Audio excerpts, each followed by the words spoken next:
All right, let's get started here. It's at 1:03. So first off, I want to thank all of you, ladies and gentlemen, for joining us for another Unite wrap-up. We're talking today about the Shopify Unite conference and the biggest announcements from Shopify and what we think we mean from you. So if this is your first School of Commerce lesson, thanks for joining us. I imagine a few of you have joined one before. I'll give you kind of a brief overview of how these School of Commerce lessons go.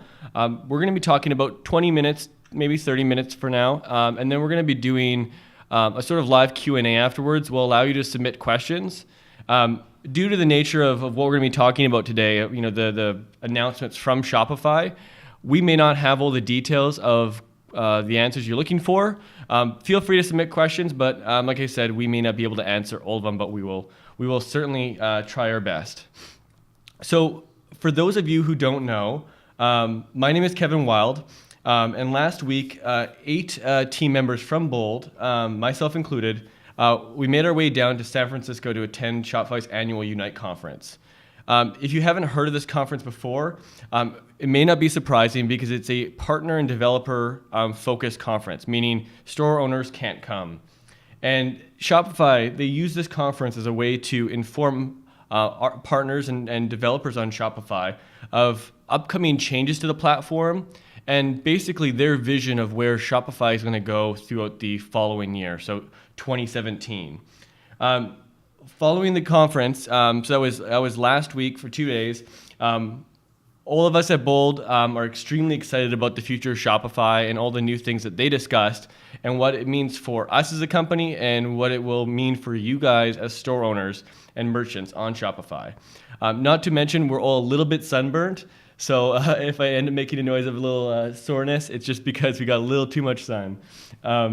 So today, we're going to cover some of the features Shopify announced during Unite and kind of break down what it means for each of you guys as store owners. With me on today's show, I'm very lucky to have Kurt Elster from Ethercycle. So Kurt is one of the most knowledgeable people about the Shopify platform, even more knowledgeable than I am, for sure. And he's definitely one of the most enthusiastic people as well. I'm extremely excited to be able to talk with him about these changes and get his opinion on what he thinks they mean for the future of commerce and for all the store owners listening today. So Kurt, how are you doing today? I'm well. Thank you for having me. It's my honor and pleasure. Oh, for sure. That's fantastic. Well, I thank you for joining us. We're very lucky to have you on here. So I would love to start, Kurt, by just getting your general thoughts on Unite and what you thought about the conference and kind of the future of Shopify. Number one, the food was fantastic. Best conference food I've ever had. Number two, I love going to these events for the networking, for the hallway track. The Shopify community is totally different, I think, than others in that there's a lot of camaraderie, it's an abundance mentality, and just networking with folks like the Bold team is really, really refreshing and nice to see. But then also, there's a bit of drinking the Kool-Aid, of course, but seeing these new features, but seeing them all at once and having them presented by the team leads who are in charge of them and getting a feel for, okay, this is the overarching vision and strategy here, really made me more confident than ever that because I work exclusively on Shopify, so I'm more confident than ever that I've hitched my cart to Shopify's horse. No, I completely agree. And, us at Bold, we're the same way. We're completely exclusive to Shopify. So we were paying attention to all the different announcements and what they could mean for us. And I agree. I thought the lunch was fantastic and the event was very well run. The second day, obviously the attendees here don't know about this, but the second day, the power went out in San Francisco. So the entire conference had to be moved to outside, which is why we're all a little bit sunburnt because we weren't expecting to spend the entire day outside in sunny 26 degrees Celsius weather. But they were able to rebound, and we were still able to learn a little bit more on the second day. Oh yeah, absolutely. Even having we show up and they go, all right, when there was that power to San Francisco, nobody's allowed inside, turns into a 6-hour networking event, and it was no less valuable. I mean, that really speaks to the community at large. I completely agree. So, Kurt, today I want to start off by talking about, in my opinion, one of the biggest announcements that Shopify made, and that was the introduction of Shopify Pay. And for you store owners out there, Shopify Pay was introduced as one of their keynote addresses, and basically the idea is customers who come to a Shopify store now, once this feature is launched, they will be able to check a box and have their payment information saved for a faster checkout process. So that means if they save their credit card information on a Shopify store, if they go to any other Shopify store, even if it's a completely different store, if they log in with the same information, they'll be able just to click a box and bring their credit card in automatically. There's a little verification process with their phone number, but it makes the checkout process incredibly easy. And there's a little video here that you can see this live in action of how it kind of works. But I think this is going to be great for conversions. What do you think, Kurt? Oh, without a doubt. I mean, at this point, we went from the Shopify checkout, and I think this is the single most impactful upgrade in that this touches everybody and helps everybody make more money, right? This is the first time we're seeing Shopify leverage in a store-facing and customer-facing way, leverage the wealth of data and the size of their network. There's now 400,000 Shopify stores. So if I check out on one and I save my payment details, now in the future, I check out on any Shopify store, it already has all my payment info. So we've removed this huge barrier to entry. Then the other thing you didn't mention that's super cool is so that that's going to boost conversions in general. It's going to boost conversions on mobile. The biggest barrier to conversions on mobile is no one wants to type in all that info on their phone, right? This gets you around that. Well, they could just use their phone number as sort of a pin to check out, which is very cool. But what it also does is if you are on the store on mobile and it knows that this product is typically purchased by itself, it will change the add to cart button to a buy now button. So now your product page, at the product page, if you could just drive it, say a Facebook retargeting ad, they click it, they go to the product page, one click, and they can purchase it. Oh, that's phenomenal. I'm really excited to see the results on that. But I think the fundamental result is everybody makes more money and customers are happy with a much easier experience. No, I mean, that's an extremely good point. I think there's a lot of stores out there, maybe like coffee shops, for example, that primarily sell one product. So maybe you just buy a bag of coffee at a time. That's all people buy from your store. So the ability for them to buy directly from the product page, it makes me extremely excited because there's just less button clicks to go there. And ultimately, I think it's going to make it easier just for customers to spend more money, which is, kind of the idea of all these features, right? Right. And this is also a first time where we're seeing Shopify go from we built a checkout, and then previously it was we built a checkout, we followed best practices. And then now we're going to start using our data from these 400,000 stores to optimize the checkout over time. So they've got this really well optimized, easy to use checkout. Now we're seeing them push the envelope into, okay, we're going to redefine the checkout experience in a robust and amazing way.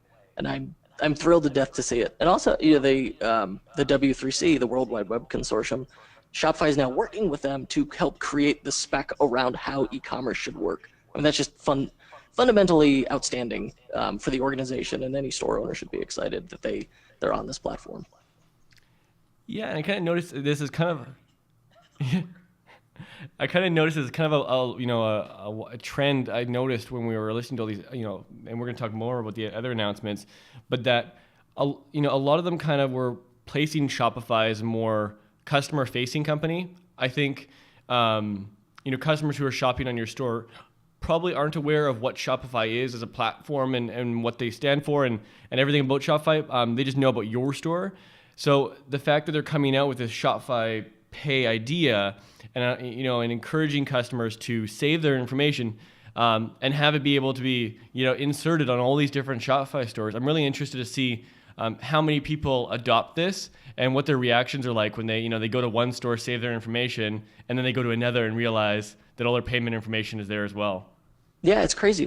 So let's say I buy some swag from the Tesla store. Not that I own a Tesla, but let's say I buy a Tesla hat and I save my stuff there. A lot of people are going to make purchases there. Then I go visit, mom and pop Kickstarter product store, and my payment's already there. And so it's just phenomenal. But yeah, nothing. The only caveat here is, I don't know what has to be done for an existing store to upgrade to make the product page stuff work. Obviously, the checkout itself updates on its own, but For sure, and I think that's some of the details we'll find out soon, because I imagine some stores may want to opt out and not have the the checkout button directly on a product page. But I imagine we'll be finding out more about this as it continues to roll out through the course of the year. All right. What else we got? So the next thing I wanted to chat about, I'm just going to switch the slide here, is talking about payment scripts. So, Kurt, I can let you talk a little about payment scripts. I think it's going to be exciting for allowing store owners to modify what payment options show up on their checkout, and maybe restrict, for example, if someone selects to pay with a Visa card, maybe they don't want the coupon code to show up. Maybe if they pay with a gift card, they want to allow coupon codes to be used, etc., things like that. What do you think about the payment scripts? Payment scripts is one of those things that it's a bit neckbeardy in that not everyone is going to have the need for it. But if you have a pain where you want this, absolutely it's going to be powerful. But I mean, one fundamentally easy one is, so like, let's say you're already doing drop shipping, so you got to approve all your orders get automatically approved and paid. The problem is if you're hands off, you don't have to mess with it, but you discovered, well, you now have a problem with fraud, where like if a risky order shows up, that gets fulfilled too. Well, with Shopify payment scripts, a good use example of it to explain it is you could then write a script that sets parameters where it goes, all right, if we've identified these risk factors, then that order automatically gets canceled, refunded, and moves on. So you can completely automate like that thing. So I think that's a good use case for payment scripts that a lot of people can relate to. But also for international stores, where let's say you've got one payment gateway for everybody. But what if you want to, you're doing a lot of volume, you want to save some money, you can get fewer transactions declined if you have payment gateways for those specific countries. Shopify, again, payment scripts will let you do this, where you could swap out the best payment provider per customer based on their location. You could do it per product. Lots of options here with this one. For sure, and with the idea of payment scripts, of course, it's going to require you to use a developer to create these scripts. You have to have an idea of how you want to utilize it, and that this is a really bad pun, but it kind of flows into our next announcement we'll talk about, which is Flow. I tried hard on that one.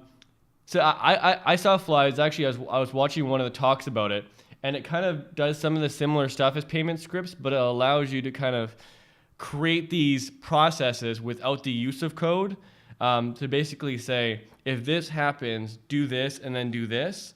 Kurt, how do you see Flow being used by store owners? So Flow is a Shopify Plus feature, so it's definitely it's pushing more into the enterprise space. But what I like is Shopify has always been not one size fits all, where you can add features depending on what plan you're on or what apps and services you're using. I think Flow is going to expand that. And that right now you've got this awkward space where it's like, I'm building a store and I have some custom need. So we've got big stores might pay $10,000 to have a custom private app built to do some integration, to do something. And really Flow is for like stuff that happens after the customer purchases. And then the bigger stores are going to have a custom integration with enterprise resource planning. What I love about Flow is it bridges that gap between like the smaller team e-commerce that like we're not using any of that custom back-end stuff, but we want to, but we don't want to invest in a full enterprise resource planning system. So this lives firmly in the middle and helps bridge that gap. So I like that a lot. Yeah, I think it's going to be really interesting to see how Shopify Plus users use it, and more particularly how it continues to expand, because I know that they had some integrations with programs like Slack, where you could send notifications to that. To back up, the example I gave for payment scripts, that's where we said, okay, this order is risky, cancel it. That's actually that's Flow. Flow works that way. So yeah, I've already confused a few things here. That's okay. But no, I think fundamentally, especially if you cruise the Shopify forum, various forums or Facebook groups, you'll see lots of store owners have very different requirements. But when you're the person with the requirement, it's always absolutely shocking to you when you're like, well, this feature's so obvious, why don't they have it? Well, because it's unique to your business. It's an edge case it's an edge case for the rest of the platform.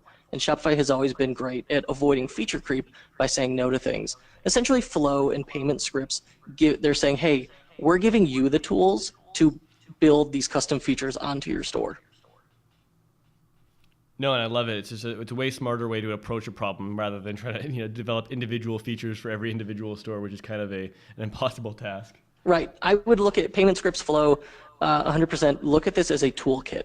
You may not have a use for it now. That's okay. But you now have access resources to just build these ad hoc features into your store as you need them. And even like, yeah, you may have to pay a developer to do it. That's fine. But it's still going to cost you a fraction to write a script as to build a custom private app. So the next announcement I'd like to talk about, and this is something I could spend a ton of time talking about it, but I'll hold back on it, is the new hardware surrounding Shopify POS. They spent a lot of time talking about this, and it really seems like Shopify is spending a lot of time focusing on retail stores. They really see that kind of as a strategic play, and where a lot of they kind of position it where a lot of store or companies, businesses, maybe years ago started with a retail store, and that was kind of their first place of selling product. And then over the years, as e-commerce grew, they kind of realized, oh, we have to sell online. But now they're positioned it where everyone is creating these stores through Shopify. It's very easy to sell your product online. But as these stores become successful, they're going to then start moving to retail. And their hope, of course, is that you're going to be using Shopify POS. So they released this piece of hardware, which you can see here, and it's actually quite a nice piece of hardware. It almost looks kind of Apple-esque, eh, Kurt? Oh, yeah. No, it looks for sure like a product designer from Apple got poached on this one. But no, this is another case, much like the checkout, where it's like, all right, we built a checkout, we built the best checkout. Now we're building a better and really pushing the envelope. Same with this hardware. Like previously, the Shopify POS hardware, card readers, all that stuff was perfectly acceptable and passable and good, but it was an also ran. It was their hardware, their version of something we already saw. This thing is so well designed. I would say it pushes it in best in its category for these simple payment readers. And I think they're weren't these at like no cost if you have on the POS plan? Yeah, they're completely free. I think it's a US only product, but it's completely free. For now, it's US only. Yeah. But no, what this if you've got like like a huge retailer with multiple locations, maybe you're not using this hardware. But I'm like, absolutely, I could see this being used for like at the very least, you'd want to have it available to you for pop-up stores, for in-person purchases, and it's such cool hardware. Like it'll do like tap to pay with your phone. It'll do pin and chip, and you could slide the card, and it's in this very convenient, beautiful package. Yeah, and I love that it's obviously, as you can see in this this GIF, it's portable. So you unplug it, battery powered. You can take it, like you said, to a trade show or pop-up shop, and I really think that's the market they're going after. Not, like you said, not multiple retail shops that may have these old archaic POS systems that are going to be really hard to replace.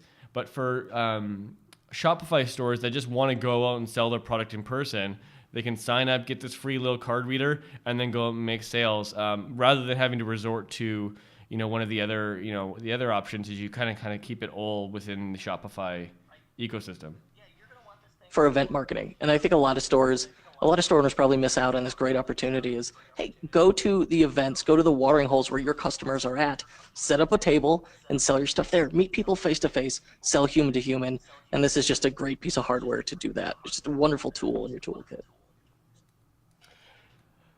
So I promised we wouldn't talk about it a lot, so let's move on to the next topic, which, so Shopify POS is one of the channels that are available within Shopify to make sales, and they announced some more channels, Kick, BuzzFeed, Wish. I didn't get a ton of information on exactly what these channels were able to do. Kurt, did you get any extra information on like how you could sell your product through, example, like BuzzFeed? Yeah, I didn't know BuzzFeed had a marketplace, but it was my understanding that these are additional marketplaces, which I'm always happy to see. Last year we saw Shopify move to the spoke and hub model, where Shopify is the spoke, and then all your other channels of points of sale are the spokes. I'm sorry, and Shopify's the hub. I really screwed that analogy up. But no, the hardest part about building a Shopify store, of course, is building an audience and getting the traffic, right? And we're seeing Shopify give us more tools to fix that problem, to give our merchants superpowers. And one of them, like right now, hey, you can connect your store to Amazon, and then you've got your own brand, you're selling in your store and on Amazon. I love that. It's worked well for my clients anyway. It should work well for everybody, and we're just seeing them expand on that idea and add these marketplaces. Like I'm excited to see Wish. Wish has been very hot last year, so we'll see as it grows. Yeah, I think it's going to be interesting. It's all in the effort to make it easier for, like you said, Shopify stores to sell more. I think their idea, maybe some people's idea of Shopify was that, if you were selling on maybe like an Etsy or Amazon, you would stop selling on those platforms once you switch over to Shopify. But they're making it very clear not exclusive at all. Yeah, they want exactly. They want everyone to play in their sandbox. And it makes way more sense from a store owner perspective, because who wants to give up all this traffic you're directing towards one site and then cancel it and send them to somewhere else? You want to keep as many of these gateways open.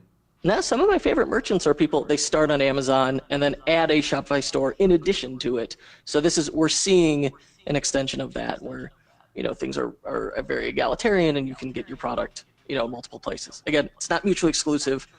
Your customers could be everywhere. Here we've got more places to find them. Perfect.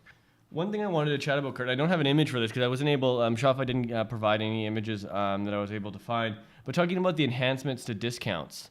They spent some time talking about how the discount coupon codes currently work and ways they're currently expanding it. They released some more APIs that will allow companies like us at Bold to improve our apps like Product Discount. Is there anything about the new enhancements to discounts that kind of stood out to you? So I got excited because, I love it. Coupons are the bread and butter of e-commerce promotions. And we often come up with, people come up with very clever promotions that they can run. And then we have to figure out some crazy workaround using Shopify's existing discounts. And it's not that the Shopify discounting system is bad. It's that we've all become very creative in what we come up with. So discount enhancements are giving us more features to be able to offer more complicated discounts. And it's wonderful because like previously there was stuff you could only make work if you were using Shopify Plus with Shopify scripts. And now, we're going to see some of that trickle down into standard Shopify discounts. However, I will fully admit, I tried Googling it. I could not, briefly, I couldn't find what the enhancements were. And it escapes me, I was there, but it escapes me what they were. I just remember being like, yeah, I'm going to use that. And now I don't remember. But who's going to say no to additional options for discount codes? Well, exactly. Yeah, they didn't provide any much details after the fact, but they, I think when they said we're improving how discount codes work, everyone got really excited because any improvement is going to be welcome to creating discount codes on Shopify. That's for sure. It's just one of those things almost everybody uses. No, 100%. Before we move on to the next feature, I just want to remind anyone else who's joined since we got started that we will be taking questions. If you have any questions about Unite, about the experience, or just any of the features that we're able to answer, we'd love to answer them for you. I mentioned earlier that if you're asking about timelines or costs related to these features, we probably can't talk about that, but we definitely would love to answer any questions of yours that we can answer. Next, Kurt, I want to talk about is Shopify Mobile, and this is kind of a very broad topic because they covered the idea of their mobile app.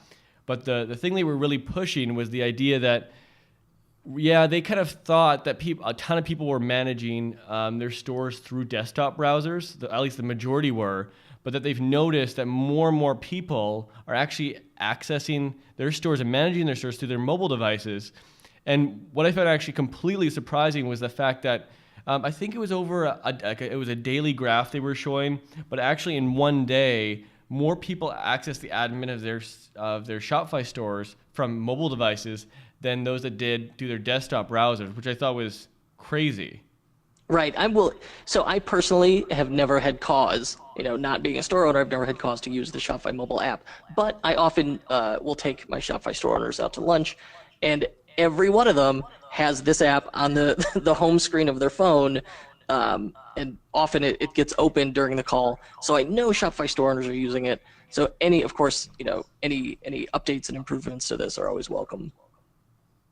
Yeah, and I think that, from our perspective, one of the big things was that they were going to start allowing app companies to natively integrate with the mobile app. right now, if you had the Shopify mobile app and you wanted to access product options or product discount to modify that, you wouldn't be able to do that. But they're going to be allowing companies like Bold to actually modify our app so that you can use our apps on mobile devices. So I'm not sure when we're going to have access to do that kind of stuff, but it is exciting to see that they're really committed to taking the entire Shopify experience and allowing you to completely work off of an iPad, iPhone, or Android device. Yeah, a lot of features, and just as your customers are shopping on mobile, of course you are managing your store on mobile. But a lot of Shopify's features and pushes now, because the product, the core product is so good, a lot of it now is on, hey, let's polish the existing experience and just take the stuff store owners love and make it easier to use, make it prettier to use. And there's, a unified language and stuff to make apps integrate and work nicely and look better. But we'll get to that. I sure hope so. The other relation to Shopify Mobile was, and this I believe was a Shopify Plus only feature, and you may correct me on that, Kurt, was the ability to natively for store owners to make their own mobile apps. That was Shopify Plus, correct? I would, I don't know for sure. I would imagine, so correct me if I'm wrong. But I'm bearish on apps for e-commerce, especially like with Shopify Pay existing, where the in-browser experience on a phone is now so good. I really don't see the purpose of managing and downloading an app for a phone. This has always been my opinion. However, if you were into it, if you wanted to try it, they've essentially made it a no-brainer. It's easier than ever. Where previously we had to mess with an API and hire an app developer.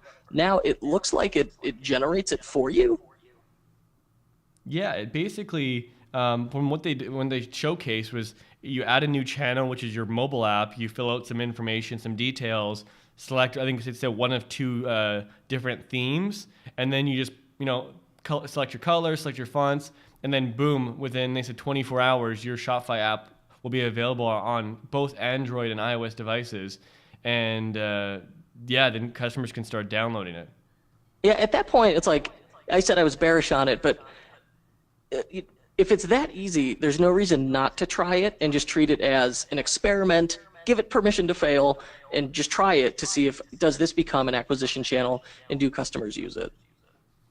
Yeah, it's going to be, it's one of those things that I think Shopify's kind of going ahead of the curve on this to see, whether this is going to be something that's going to be popular, because I kind of agree with what you were saying earlier, where like myself, I don't have many retail apps on my phone. Maybe the Best Buy app is like the only one I have. But besides that, I much rather just go to a mobile web and just buy directly from there rather than having hundreds of different retail apps on my phone.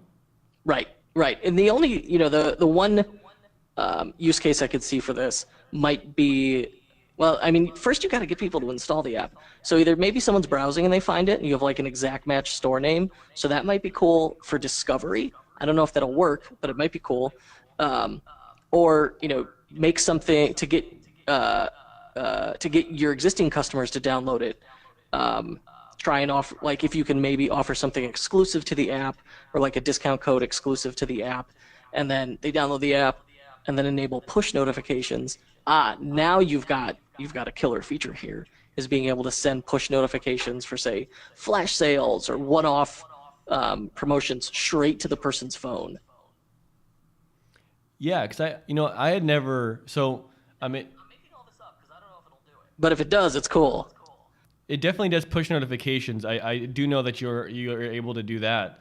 And what you had mentioned about flash sales, and I actually didn't even know this was a Shopify thing, was during the conference, they were using the Frenzy app. I'm not sure if anybody listening has ever downloaded the Frenzy app, but it's a free app that basically has like one product per day in like a limited edition quantity and time, and it allows geolocation. So I actually seen that, for people who buying sneakers, people who are into buying, Jordan sneakers. I'm going to date myself because I'm not a sneaker guy. You're not a sneakerhead. That's okay. Either am I. But it's definitely it's a culture for sure. For sure, yeah. I'm a one pair of shoes kind of guy. But they had actually used Frenzy, this app, to push the data to all these people interested in sneakers and give them a push notification. And it said, head down to this park It might have even been in Chicago. And when you enter this park, you'll gain the ability to buy this pair of shoes at like whatever the time was, 6 p.m. So hundreds and hundreds of people flowed to this park at this time, and as soon as 6 p.m. hit, everyone went to buy this pair of shoe. And it was really like, it's a crazily interesting experiment to have all of these people rushing to a certain area just to buy a product from their mobile devices. But I think it shows what flash sales, what the potential of flash sales could be. And those are huge brands with millions and millions of followers. But I think on a smaller scale, if you could gain a big enough audience to have people interested in buying product at limited, edition quantity, I think it would be a great way to push some product for sure. Absolutely. So the last thing I wanted to talk about, Kurt, was just get your opinion, because I don't have screenshots on this, but the complete new design language of Shopify and the redesign of how the back end looks and the transition from the green color to the more lavender color. What did you think of the new design? So I'm gonna miss the green color for sure. I love that Shopify green, of course. But other than that, the refined user interface is very nice and very beautiful and should work well. But also seeing it that it's unified. So like the desktop platform will look the same as the mobile platform, and apps will be encouraged to match that UI. It will be very nice just to have one uniform experience. Again, this product, we've really the Shopify platform, the product has matured quite a bit, and now we're seeing okay, these would be really nice polish to have. We're no longer just moving fast and breaking things. We're polishing it and just making it really, really nice and pleasant and easy to use. Also, if you're colorblind, this will be a big improvement for you. I suppose I never even thought about that, but that's a very good point. So Kurt, was there anything else that stood about the Unite to you, or any other last thoughts you had? It's just such an exciting ecosystem to be a part of. You should be, whether you're a store owner or a partner, you should be confident either way in the future of the platform, and that they're both, looking forward to these and shooting for the moon on some riskier, interesting things that may or may not pan out, but ultimately it's wonderful to see them try. And then also, spending 80% of the time on just really improving, listening to the store owners and to partners, and adding nice features to it. Let's hear the Q&A. I am happy to riff on anything, any questions, thoughts, anything people have.